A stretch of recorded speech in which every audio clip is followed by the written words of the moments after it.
Les amis, bienvenue dans cette nouvelle vidéo. Mais avant, vous l'avez peut-être certainement vu sur Instagram, ma femme s'est acheté une nouvelle voiture. Elle a acheté une Honda Civic Type R FK2. Très bonne voiture en soi. Et je vais juste vous montrer un petit exemple qui nous a quand même bien fait rire. On a cherché bien évidemment pendant plus d'un mois une belle Civic Type R pour ma femme. Et à un moment donné, il y a une Civic FK8 qui s'est présentée à nous, qui était anormalement basse en termes de budget. Donc je l'ai contactée et bien évidemment, j'ai fait un rapport car vertical.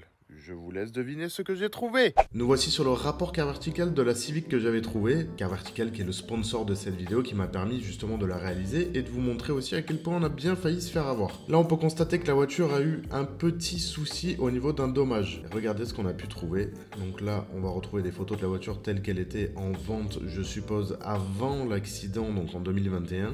Elle était neuve d'ailleurs cette voiture, elle était vraiment en très bon état. Un petit peu plus loin on va retrouver les photos de l'accident de la voiture. Et là on se rend bien compte qu'il y a quand même eu un léger choc arrière de rien du tout, bien évidemment. Heureusement que justement c'était précisé dans le rapport car vertical pour se rendre bien compte de l'accident. Et du coup maintenant on comprend pourquoi elle était un petit peu moins chère que les autres. Parce que cette voiture a tout simplement subi un accident assez violent. On voit le rapport kilométrique de la voiture, jusqu'ici tout est ok, il n'y a pas eu de problème. Et qu'en plus c'était une provenance américaine. Donc un petit conseil avant d'acheter une voiture et quand vous voyez que l'affaire est bien trop bonne, faites un petit rapport car vertical, vous allez tout de suite comprendre pourquoi il y a un souci. Je vous mets un petit code promo dans la description de la vidéo, en lien en bas de l'écran et en premier commentaire épinglé avec une remise à valoir sur votre prochain rapport.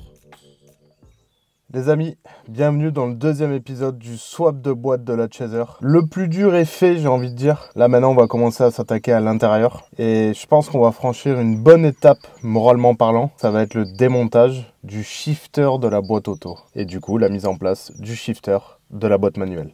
C'est vraiment cool cette Panda en fait. Bon, bah nous voilà face à cette Chaser.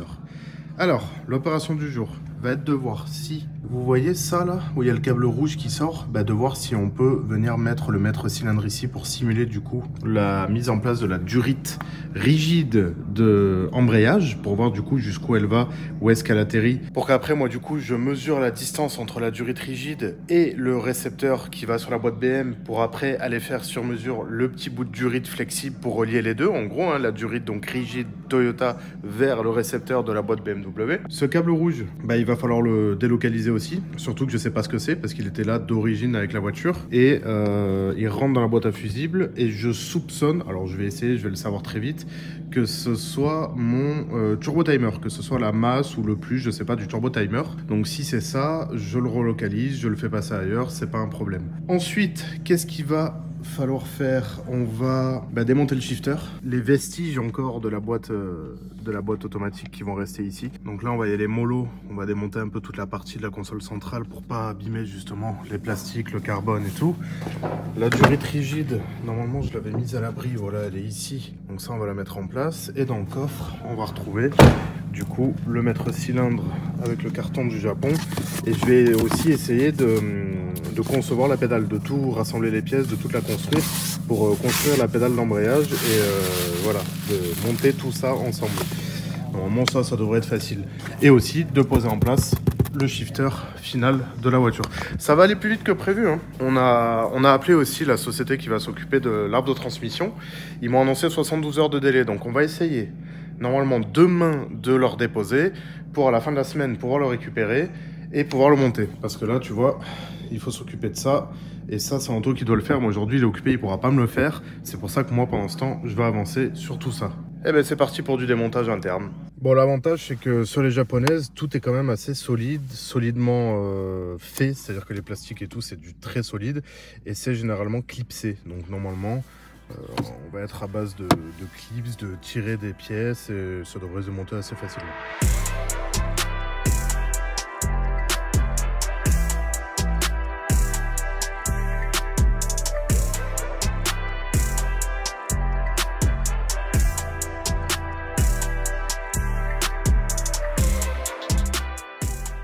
Alors là en fait on croirait pas, mais la difficulté c'est qu'en fait les shifters Toyota c'est quand même un sacré bordel. Et en gros tu vois, là j'ai enlevé la vis qui tient le shifter ici, il y a la deuxième ici, et le problème c'est l'accessibilité de la troisième et de la quatrième qui est vraiment tout en bas. Et en fait tu dois enlever des couches du shifter, tu dois presque tout le démonter pour ensuite pouvoir y accéder et le démonter. Je vais essayer de retirer cette partie de la console aussi. C'est bien fixé. Toyota avait vraiment prévu le coup pour que tu puisses t'exciter dessus sans que ça bouge.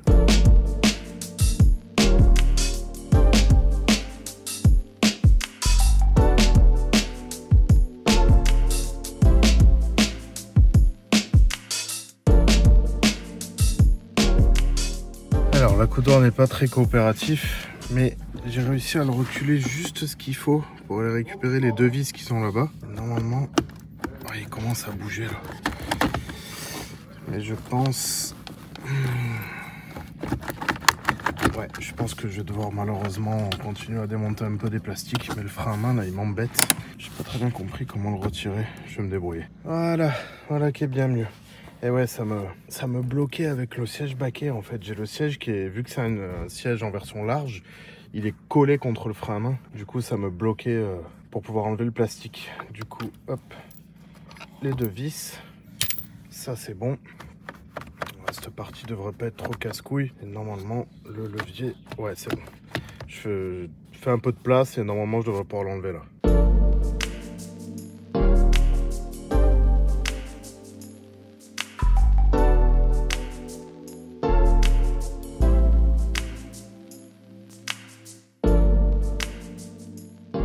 Bon allez, normalement, là, il devrait venir.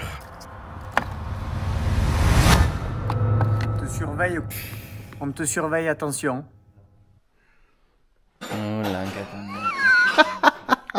Bon, on va attaquer le short shifter PMC. Bon, vous l'avez déjà vu de toute façon dans la vidéo précédente. Ça, c'est levé de vitesse. Ça, c'est l'embase. Tu peux faire plus de bruit, ça l'amuse, il est content. On cherche des clés, arrête. Tu peux pas les chercher ailleurs qu'à côté de moi, évidemment.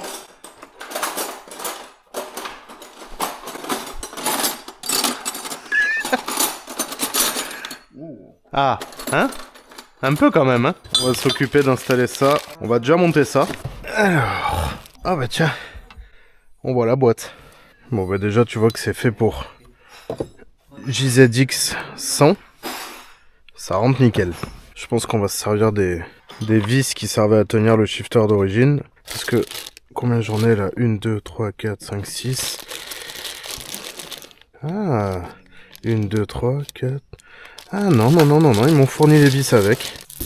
Eh oui. Il y en a des longues et il y en a des courtes. On va voir si ça rentre.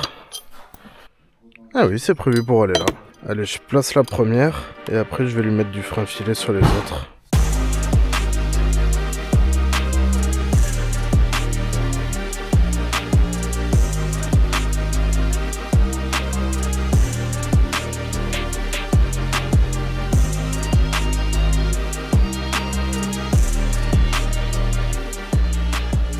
Bon, la plaque, elle est en place, elle est bien mise, elle est bien fixée. On va pouvoir maintenant fixer le lever de vitesse. Oh, j'adore quand ça fit comme ça à la perfection.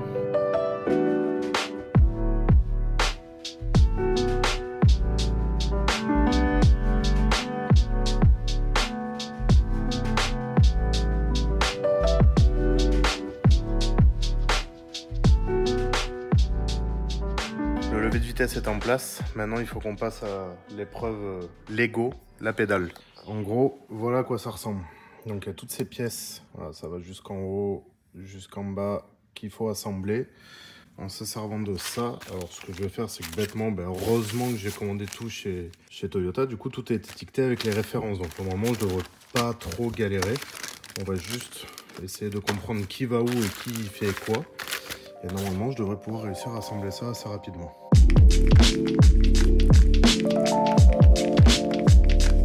Bon, je me suis tapé un petit coup de flip là, j'ai pas beaucoup avancé sur le timelapse parce que en fait les références qu'il y a sur les étiquettes ne sont pas forcément les références qu'il y a sur internet. Et du coup en fait il faut que je découvre quelle pièce est quoi et qu'après je comprenne à quoi elle ressemble sur le schéma. Wow, ça va être une galère. Bon, allez c'est reparti.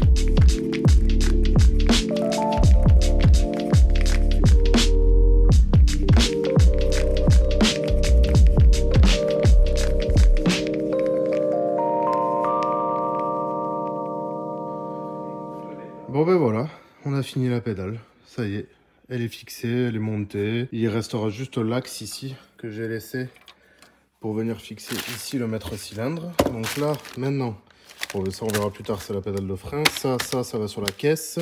Ça, c'est la vis qui va servir ici pour la fixer. C'était pas si compliqué finalement en fait. Quand tu suis les références, ça va.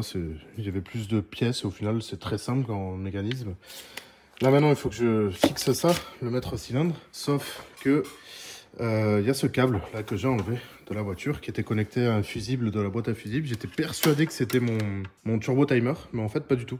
J'ai retiré le câble et le turbo timer continue de fonctionner. Je sais pas ce que c'est, donc là il va falloir que on avance la voiture, on la mette au sol et qu'on commence à regarder un petit peu ce qu'il y a dessous quoi. Bon c'est bon, j'ai trouvé. En fait, c'est mon télépéage qui est là. Donc en fait, c'était lui l'alimentation. Bah, je pourrais continuer à le rendre fonctionnel en essayant de me repiquer peut-être plus sur la console centrale qu'autre chose. Alors là, vous venez vraiment en expédition avec moi sous la voiture. Alors, ouais, il y a un peu des câbles bizarres. Enfin, bizarres. Rien ne me choque parce que ça, normalement, ça doit être donc mon télépéage et peut-être mon turbo timer aussi du coup. Donc, le câble du télépéage, je vais le virer, je le remettrai plus tard. Par contre, la pédale d'embrayage, ben, elle va se mettre là-bas. Je vais enlever le caoutchouc et en fait, je vais pouvoir venir la fixer assez facilement, mine de rien.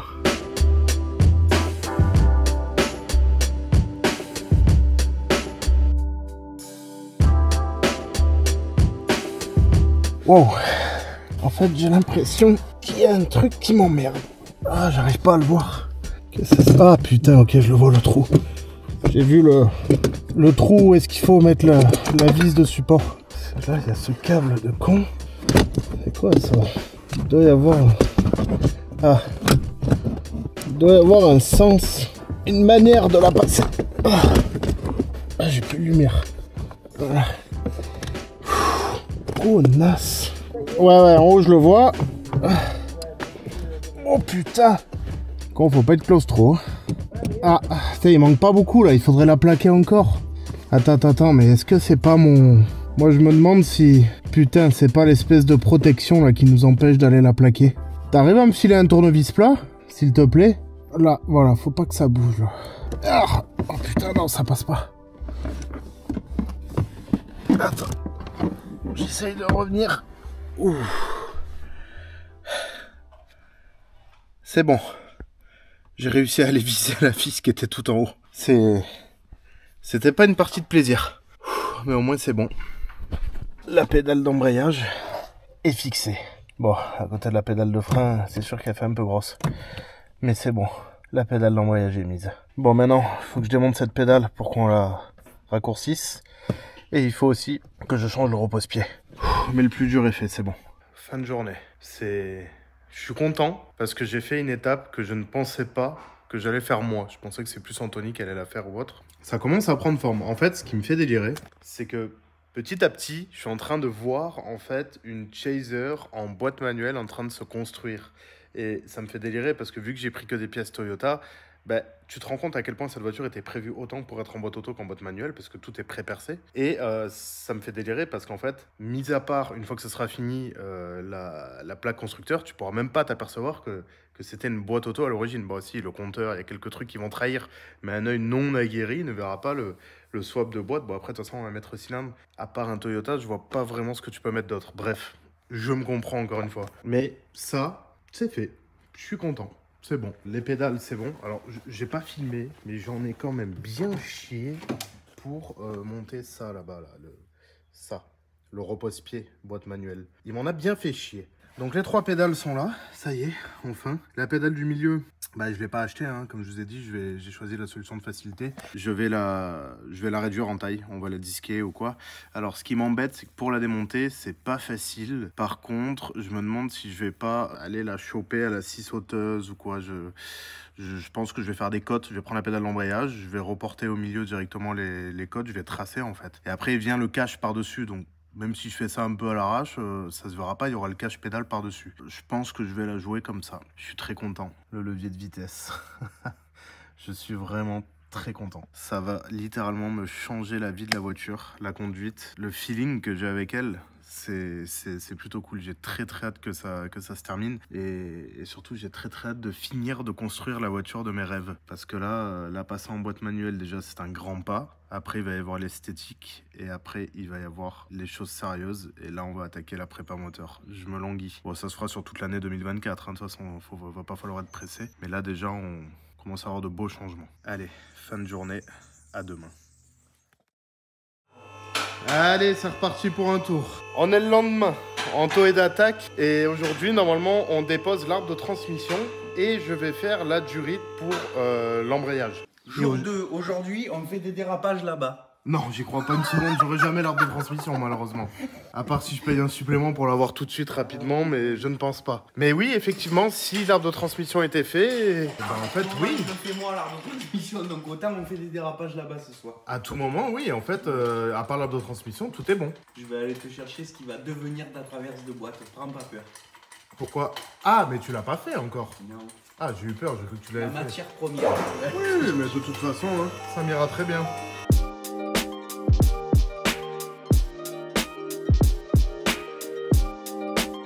Là, je soude ici, là, au poste à souder, et puis terminé. Oui. Là, je fais une grosse boule, là, tu vois. Bon, là, ça, au semi-automatique, c'est rien.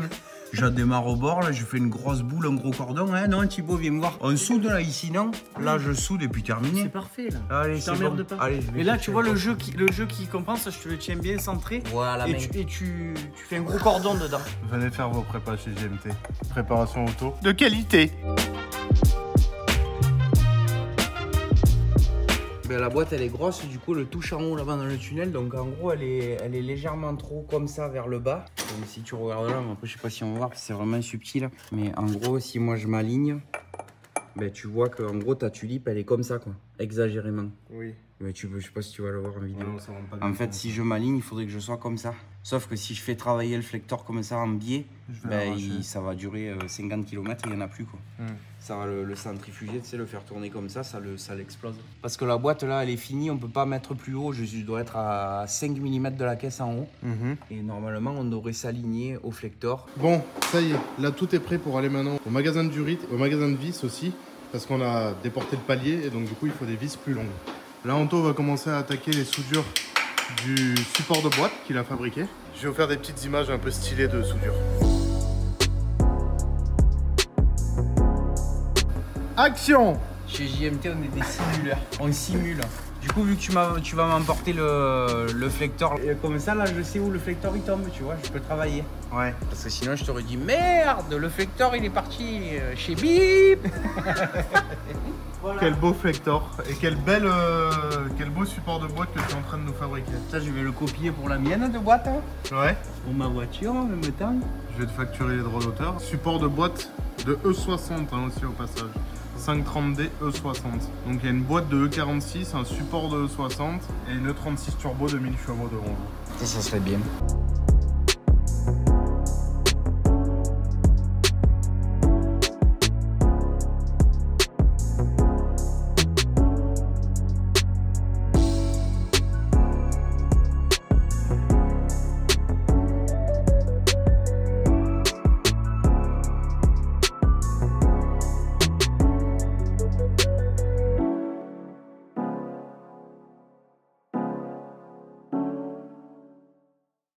Bon ben moi les gars, pendant qu'Anthony il finit le support de boîte, je fonce sur Avignon et je vais faire du coup ma durite d'embrayage. La durite d'embrayage, je devrais l'avoir tout de suite, une fois que j'ai l'arbre de transmission. S'il n'y a pas de pépin ou quoi que ce soit, la voiture est terminée. Donc c'est allé vraiment beaucoup plus vite que prévu, elle est quasiment terminée. Ça les amis, c'est quelque chose que j'apprécie vraiment énormément dans ce coin de la France, dans cette région, c'est que t'as un magasin pour tout. Là, je viens de déposer ma durite à faire sur mesure, là, juste à 500 mètres plus loin. Pendant qu'il me l'a fait, je suis venu chercher ce qui vont être mes vis de fixation de palier dans une entreprise, dans une structure qui est immense, qui fait que des vis. On a tout sur place. C'est juste incroyable. De là d'où je viens avant, dans le 06, il n'y avait rien. T'étais obligé d'envoyer tout à droite, à gauche, d'acheter sur internet et tout. Là, je fais une demi-heure de bagnole, j'ai tout ce que je veux. T'en as déjà vu des sociétés aussi grosses que ça qui vendent juste des vis? Mec, c'est incroyable. Regarde ça. C'est bon. J'ai mes vis. Allez, maintenant, on va chercher la durite. Durite, ok. Je suis de retour sur la bagnole. Bon, au moins, la durite que je viens de faire, elle se monte parfaitement bien. Oui, elle est faite par des gens gentils en plus. C'est pas gentil pour les gens méchants. Ça, c'est vrai que par contre, Aviflex, ils sont hyper cool. Ils font tout de suite. Et... Allez-y. Ouais. Aviflex et Avignon Rectification, c'est juste à côté. Non, mais c'est ce que je disais tout à l'heure. On a la chance d'avoir tout ça à côté de nous et déjà, c'est vraiment cool. Ouais. Génial.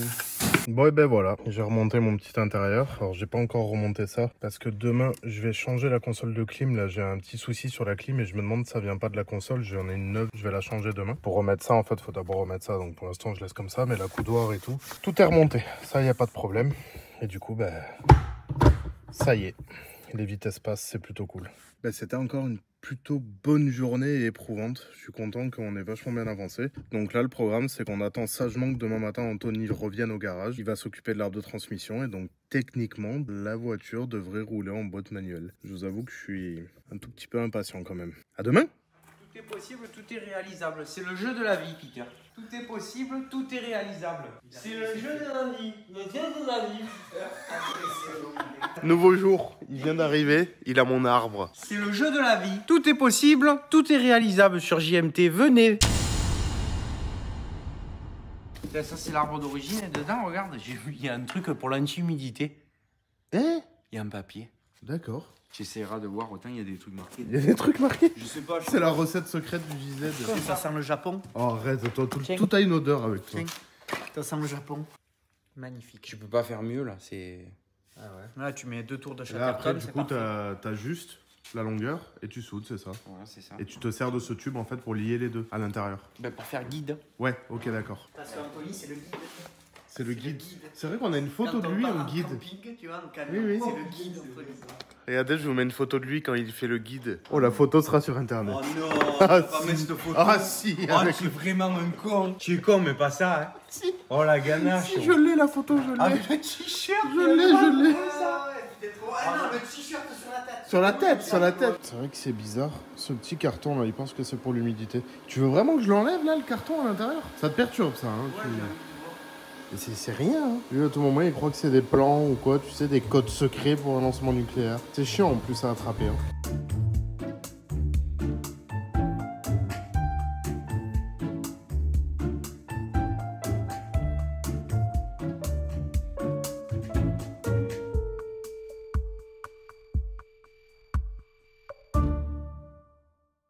Donc il y avait bien quelque chose dedans, hein, mais c'était pas d'origine. Sunshine bonne quand même, hein. Tu t'es fait chier à écrire en japonais. Toyota, mort du peuple. Mort du peuple, mais mort des gens de Toyota, t'as Ouais, marqué. c'est ça. Ah, bordel de merde. Bon, bah, on a eu un souci sur l'arbre de transmission. L'arbre de transmission, je vais vous expliquer. Il y a eu beaucoup trop de changements. En gros, ça, c'est l'arbre de base qu'on avait récupéré pour aller sur la boîte de 330D. Jusque-là, c'est toujours la même chose. Ici, c'est un tube inox emmanchonné avec, de ce côté-là, un arbre de 325i. De ce côté-là, l'arbre de 330D. On passe ici. On a rajouté ce coulisseau avec un palier BMW. Ici, c'est l'arbre de 325i. 325i tout le long, coupé à moitié. Ici, emmanchonné dans l'ancien arbre Toyota. Ici, on est sur du Toyota pour que ça aille justement au niveau du pont. Donc en fait, on a du Toyota, du 325i et du 330D. C'est Teddy qui m'a donné les conseils justement pour que Anthony puisse faire l'arbre de transmission tel que vous le voyez là. Normalement, avec ça, ça devrait être bon, puisqu'il y a un coulisseau, donc du coup, ça bougera. Il y a un flector à l'avant, ça amortira aussi les chocs. Teddy m'a dit la meilleure combinaison reste le flector à l'avant et le coulisseau ici. Et si jamais il y a une vibration, ça voudra dire qu'il faudra l'équilibrer. L'avantage par rapport à mon précédent arbre, c'est que celui-ci est en 2 parties. Je trouverai beaucoup plus facilement une entreprise pour l'équilibrer s'il y a besoin de le faire équilibrer. Maintenant, on va le monter.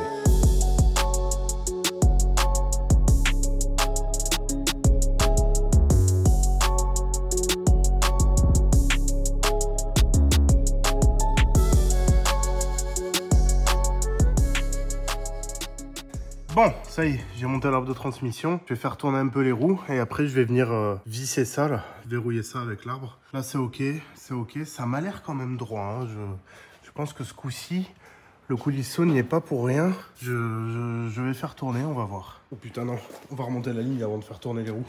Sinon il y en a un qui va gueuler là-bas. Et ça va mal se finir pour moi. Putain, je suis tout excité parce que là je sais que je suis dans les potentiel dernière minute du swap de boîte et je suis vraiment trop content là. Bon, la voiture est baissée. On va aller faire le premier essai sur la route et on va voir tout de suite si ça vibre ou pas. Bon, les amis, premier test.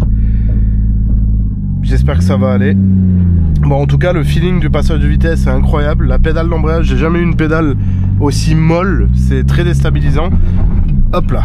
Le point de patinage, peu là. Il est un peu très sensible, mais en vrai, ça me dérange pas. C'est plus un coup à prendre. Par contre, la pédale d'embrayage, tout est neuf, tout est mou. C'est incroyable. Ben, ça a l'air d'aller, hein. J'ai quasiment pas de vibration dans le levier. Je pouvais pas prendre la première fois plus de 30 km/h. Là, ça a l'air d'aller, hein. Là, déjà, les 40, je les prenais pas, hein. C'était pas possible. Attends, on va faire un truc avant ça. Very importante. Hop, regarde. Voilà, plus d'assistance.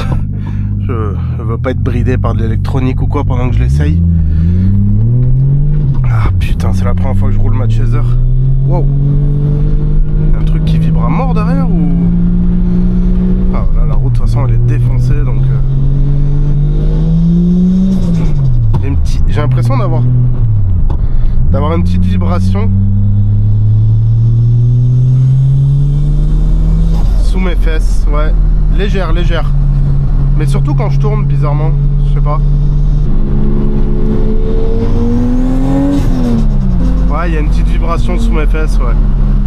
Il y a une légère vibration, ouais. À basse vitesse, ça vibre. À bas tour.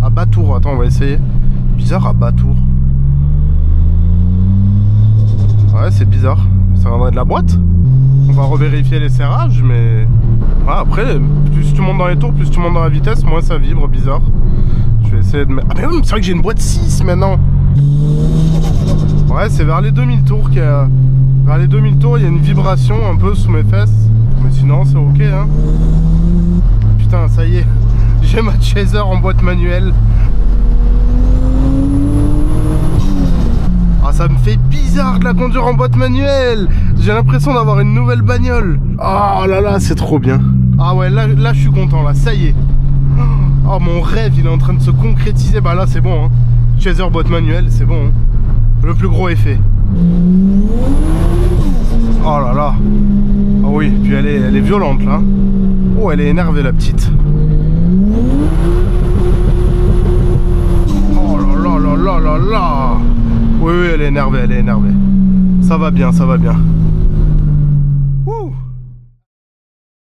Ça, je vais vous en parler dans quelques minutes. Alors, nouvelle version de l'arbre de transmission, oui. On a encore changé parce qu'on a apporté des améliorations à l'arbre de transmission. Anthony vient de le ramener et je vais encore le monter. Et normalement, là, on devrait avoir fini. Bon allez, au passage, maintenant que j'ai fini le rinçage de l'huile, je préfère vous prévenir tout de suite, je ne suis pas rémunéré pour ça encore une fois. Je le précise de toute façon quand je suis rémunéré ou quand je ne le suis pas. Mais on va remercier encore une fois My Little Garage, le site internet d'Evan de GLB, pour m'avoir envoyé de la 1060. C'est bien parce que je voulais tester autre chose un petit peu. D'habitude, je mets de la Castrol Edge Supercar, le bidon couleur dorée de la 1060 de chez Castrol. Et là, il m'a dit, bah honnêtement, pour ton utilisation, teste ça. Je l'ai mis dans le Cayenne en céramique. Pourquoi pas le tester aussi dans la Chaser avec la 1060. Huile exprès pour en gros voiture de course. Donc c'est parfait parce qu'elle va prendre un petit peu tarif, hein. Donc pareil, je vais jeter ça dans le moteur. Et puis dans une future vidéo, je vous dirai mon ressenti, si c'est bien, pas bien ou quoi.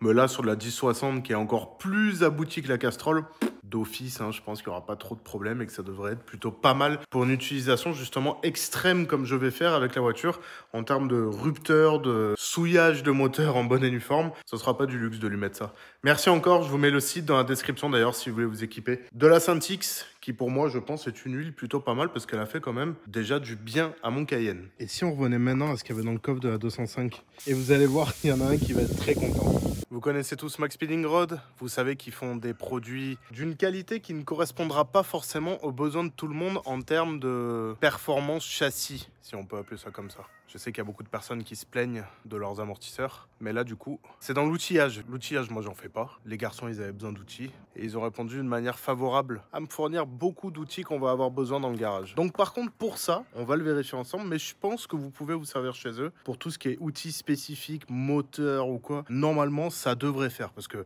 La globalité des outils, de toute façon, pas cher, on va pas se mentir, viennent de là-bas, viennent de Chine. Donc autant les acheter directement à la source et à ceux qui fabriquent. Pourquoi ça serait moi? Parce que toi, t'es spécialiste des unboxings. Voilà. Allez, montre-moi ce que les gentils de chez Max Speeding Rod nous ont envoyé. Qu'est-ce que c'est? Explique, parce que là, tu m'as fait commander des trucs, je sais même pas moi à quoi ça sert. C'est le truc pour faire les freins. 3/16e, c'est bon, c'est ça. C'est pour faire le truc de frein, pour faire les freins hydrauliques. C'est pour faire des tuyaux en rigide. Ça permet de sertir. De recréer une noix comme l'origine. Pour évaser, là Tu évases et tu recrées une noix. Donc tu vas pouvoir nous faire des jolis petits freins hydrauliques avec ça. Gentil, Anthony. Je l'ai certainement ouvert à l'envers. Qu'est-ce donc?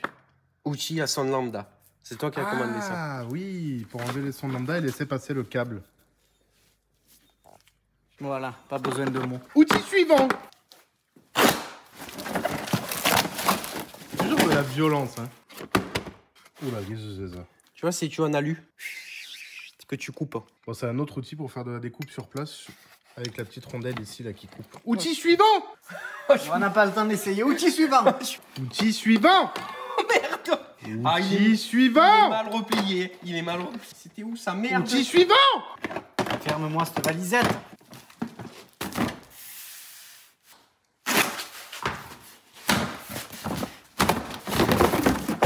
D'accord, ok, d'accord. Ça. Oui, C'est pourquoi j'ai pris ça. oui.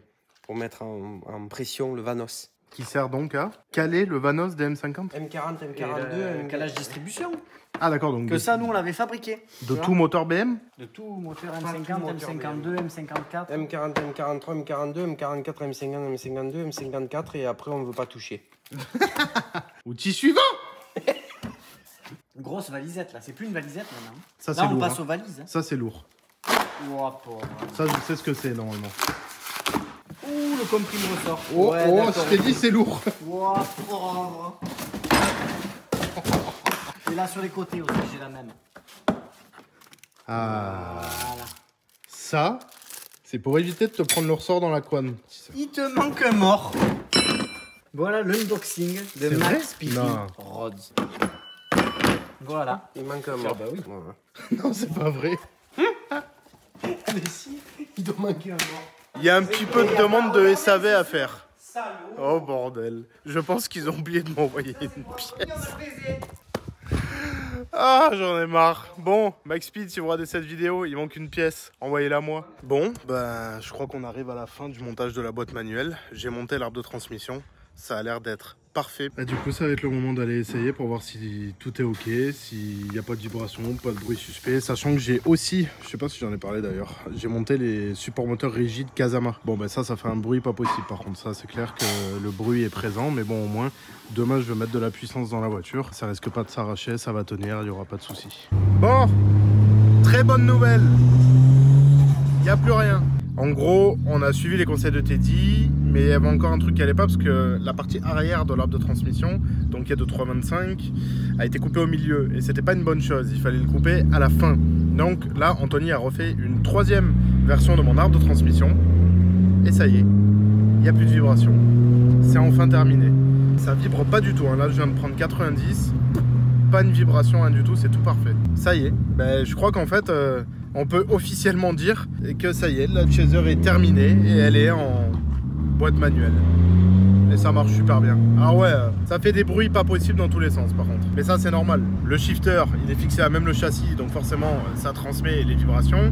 Et là en plus j'ai mis les supports moteurs rigides Kazama. Hop, hop, hop, hop. Je te dis pas le bordel que ça fait. Mais si tu veux mettre de la puissance dans ta voiture, t'es un petit peu obligé de renforcer tous ces cylindres blocs.